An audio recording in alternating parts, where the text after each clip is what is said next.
The following is a DW Ancient Egypt production.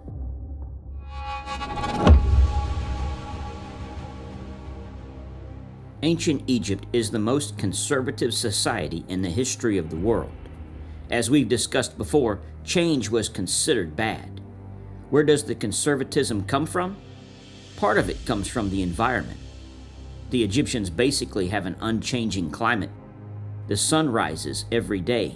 It sets every day. The sky is clear, etc. Also, the Nile River is consistent. The flooding of the Nile is so consistent that it can be scheduled and is vital to their agriculture.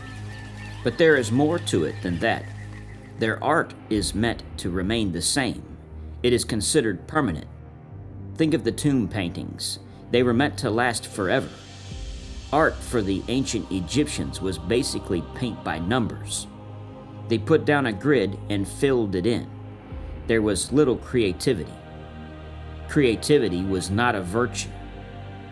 The Egyptians didn't even have a word for artists, and unlike the Greeks, no piece of art was ever signed by the artist. The Egyptian religion was unchanging. They honored the same gods for 2,000 years.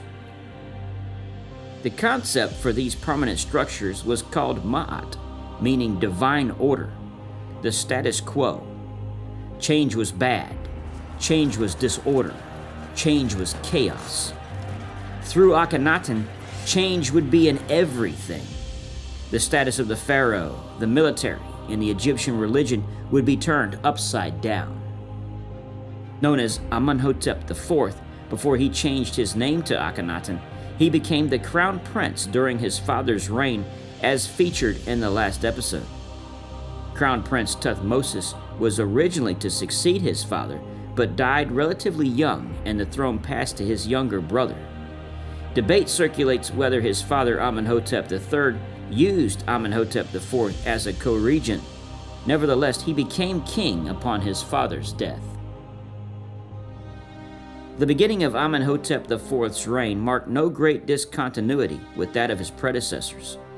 Not only was he crowned at the temple of the god of Amun in Karnak, but like his father, he married a lady of non-royal blood, Nefertiti, the daughter of the vizier Kheper-Kheper-Ru-Re-I. Nefertiti's mother is not known, but I was the brother of Queen T. Nefertiti was made famous by her statue, which is one of the most copied works of ancient Egypt. It was attributed to the sculptor Tuthmosis, and it was found in his workshop. The bust is notable for exemplifying the understanding ancient Egyptians had regarding the realistic facial proportions. It is described as the most famous bust of ancient art, comparable only to the Mask of Tutankhamun.